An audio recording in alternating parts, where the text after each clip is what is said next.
Oh hey, didn't see that. What is up guys? Welcome back to another video and something a little bit different. Lately I've been getting a lot of questions asking how I've improved my driving so dramatically in such a short amount of time. So if you guys watch my channel, you know that I talk about sim driving a lot and how I practice a whole bunch on the sim and it really helps with my driving on the track. But a lot of people ask, does it really work? Does it really help? So I kind of wanted to make a video based around that whole conversation. So I'll start right back at the beginning of the simulator journey for me. So at the start of COVID lockdown, basically when we knew we were going to go into the lockdowns and it was going to be for an extended period of time, myself and my friend Dan decided that we were going to build simulators. Not because I wanted to necessarily make my driving better in the real world. I had no idea that it would actually help in that kind of scenario, but more so because we knew we were going to be without drifting in the real world for such an extended period of time, and we just wanted to continue to at least have some kind of fun and some kind of feeling of drift whilst we were in lockdown. So we went ahead and we built these setups. I'll go through this whole setup in a minute for you guys so you know exactly the setup that I'm using. But basically we built these setups and I ended up clocking about 500 hours on the simulator throughout COVID lockdown. Now to give you guys some clarity on how much it helped between before and after the sim driving, I never made it through a top 32 battle before COVID lockdown. So I've been drifting for like 3 years, been doing comps for like a couple of years, and I always qualified at the end kind of the pack in the 25th, 26th, right up to 32nd out of 32 drivers. So I wasn't exactly a good driver, I wasn't a consistent driver. I thought that I knew what drifting was and kind of that I had control of my car, but now I kind of understand that what I was doing was drifting, but just wasn't as good as I thought it was.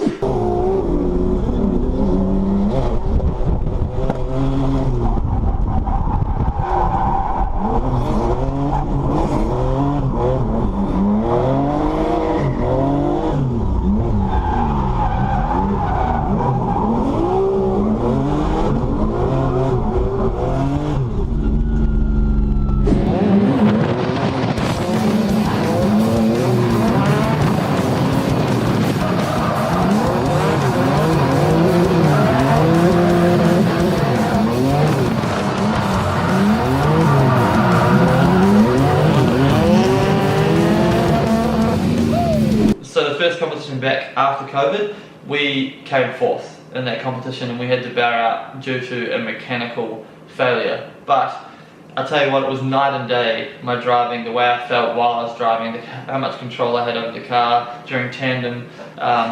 It was just insane how much it had changed with the simulator, which is pretty crazy. So I guess right now I'll walk you guys through the simulator setup that I use, and then we'll do some before and after comparisons on my driving, because we obviously have video from the YouTube, so we'll have a little look before and after, and I'll kind of explain to you guys what I learned on the sim, and then I'll explain to you how it crosses over, I guess, into the real world, because obviously not everything is exactly the same, and I'll explain my method and what I do before competitions to help on the simulator to help in the real world. So first things first, let's break down exactly what I use in my setup and how much it would cost if you guys wanted to build the exact same thing.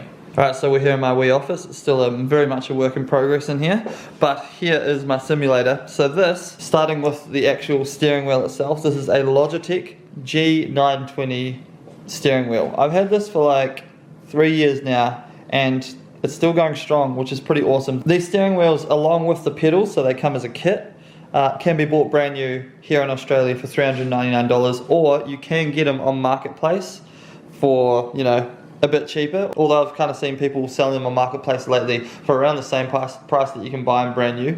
Now you do have to buy the shifter separately. I think that's like $50 or something around there. So yeah, that's like $450, and that is the whole steering wheel, pedals, shifter setup. That's what you need to start, driving with the simulator. So I made the frame out of Bunnings wood and I just painted it black. But I actually think it looks pretty rad. Like, you wouldn't really notice. It doesn't affect it at all having it made out of wood instead of having it made out of metal. You could weld together a metal frame if you wanted.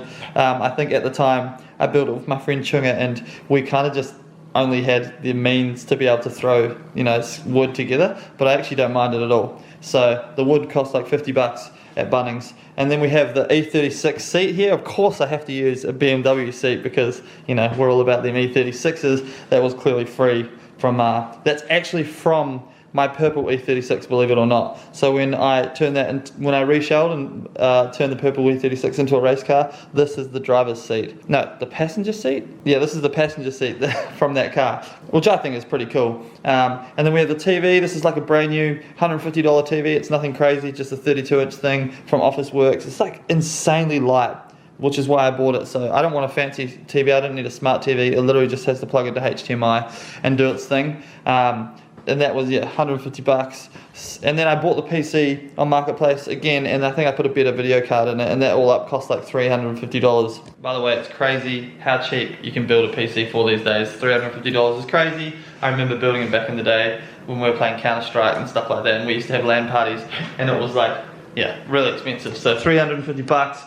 Got me a PC that plays Assetto Corsa very nicely with the frame rate. And then we had to do a couple of mods, so obviously as you guys can see I got the fake Nardi steering wheel. That helps so much. So if you do get a Logitech G920, don't use the stock wheel. They're really small. It makes it kind of hard. Putting the actual 350mm steering wheel on the setup really helped.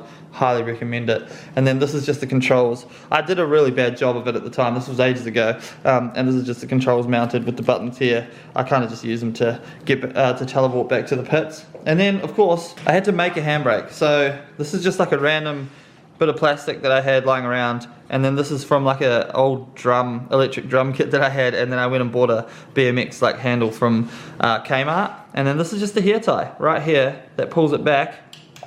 And then there's a switch from Jaycar, and that switch is wired into one of the paddle shifts from the original setup, and that's it. So there's heaps of DIYs of how to do that on forums online, and I even think there's some YouTube videos. I think I actually copied a YouTube video. So that's my handbrake. I just pull that, and that's it. It's exactly the same. One of the biggest things for me was setting this up exactly how I have my setup in the car. So the handbrake is in the exact same spot. Like everything for the most part feels exactly the same. So when I do my laps on the simulator and then when I get into the race car, it's all muscle memory and everything feels very similar, which is really nice. And that is the whole setup. So I think realistically you could build this for around, I think $800 to $900, maybe $1,000. So like I said, I did like clocked up 500 hours. So say we've done 500 hours on this setup, it's definitely much higher than that now. And you divide that by how much that cost. Let's say it cost $900, all right? You divide that by 500 and it cost us $1.80 an hour to play this game. I don't know about you guys, but that is the cheapest seat time you could ever get, all right? So for anyone wondering, the game we are using is Assetto Corsa. That is like $59, and then you have to download a whole bunch of mod packs on the internet. It takes like a whole day pretty much to get the game set up. That is kind of one of the biggest drainers, I guess, of setting the whole thing up, is downloading everything, putting all the settings in and stuff like that. So that is the breakdown of everything that I use here. I think that's insanely cheap. So the biggest thing about these sims, right, is it takes like a week of solid playing and mucking with settings and kind of get everything right to get used to driving on the simulator, and you literally want to throw the whole freaking thing out the window. I did multiple times. Me and Dan were just super pissed off pretty much at the thing, like it doesn't work, it sucks. But what I always say is a good drifter will get on a simulator and won't be able to drift. I couldn't. Came and tried this thing out the other day, he struggled on it. So I would say a good drifter will struggle on the simulator at first, obviously, and pick it up, you know, relatively quickly. But a good sim drifter will get into a car for the first time and kind of be able to drift within a couple of hours, pretty much, solidly drift, because it really does help that much. So one of my favorite things about the simulator is I have Calder Park Raceway on the sim. So that's the circuit here in Melbourne that we drift at and do all of our competitions at. That map is on the simulator, and it is very realistic. Shout out to Aussie Drift Co. Those guys make all the tracks. So every track here in Australia you can get on the frickin' sim, or for the most part every track that we drift you can get on the sim, as well as Formula Drift tracks and a whole bunch of American tracks, and like Ibiza you can drive. It's actually freaking crazy. And so that allows me to practice the layouts that we're going to do at Vic Drift on the simulator before we even get there. It is absolutely bonkers. So right now, what I'm going to do, I don't know if this is going to work or not, I haven't even tried it, but I'm going to put a run from me doing the last layout that we did at Calder Park Raceway, Vic Drift round 1. I'm going to put that on the screen, as well as a real-time video of us doing that layout on the screen. So here we go.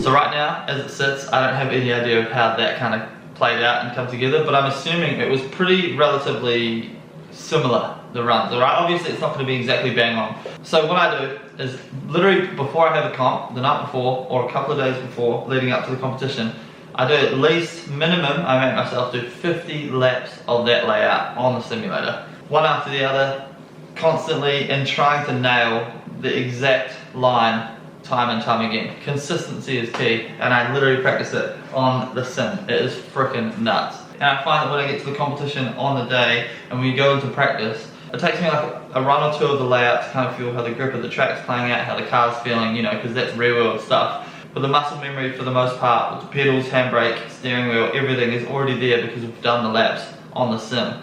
Formula 1 drivers do the same thing. They do a bunch of hundreds of hours on the simulator before they hit the track. And it literally works. If you are drifting or getting into drifting, number one rule, which doesn't have anything to do with this video, but don't overbuild your car, get seat time. But B, get as much seat time as possible. My friend Marcus McCarthy, who is a fantastic driver, he'll probably be watching this video, he swears by the simulator as well. He spends hours upon hours on it. You literally sit there and you get sweaty. You sweat because you're just putting in so much work on the sim.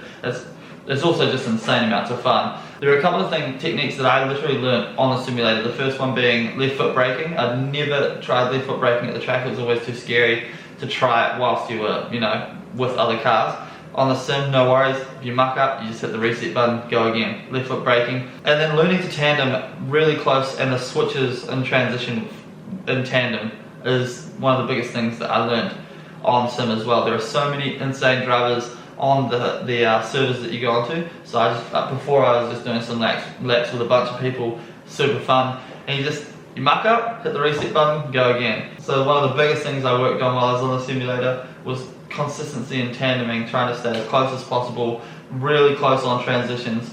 And you'll notice even last track day, here's a quick video, but on transition I'm always trying to be, in real life now, as close as possible, just skimming almost the front of the car. On the back of the person's car in transition, it's the most fun thing you ever do.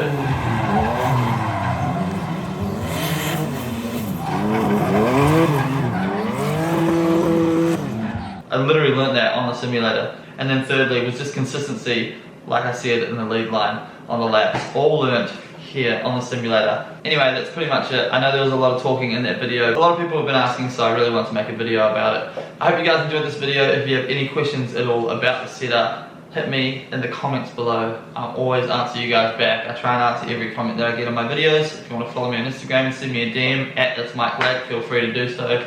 Thank you guys so much. I will see you guys when I get back from my holiday for more videos. The new car's coming to the channel. I've already organised so many things for it. There's new parts on the way. We've organised wrapping the car already, which is crazy. I don't want to let you guys in on too much information, but I'm so freaking pumped. So hit that subscribe button if you haven't already. We're nearly at 20k. Much love, guys. I'll see you guys in the next video. Peace. Bye.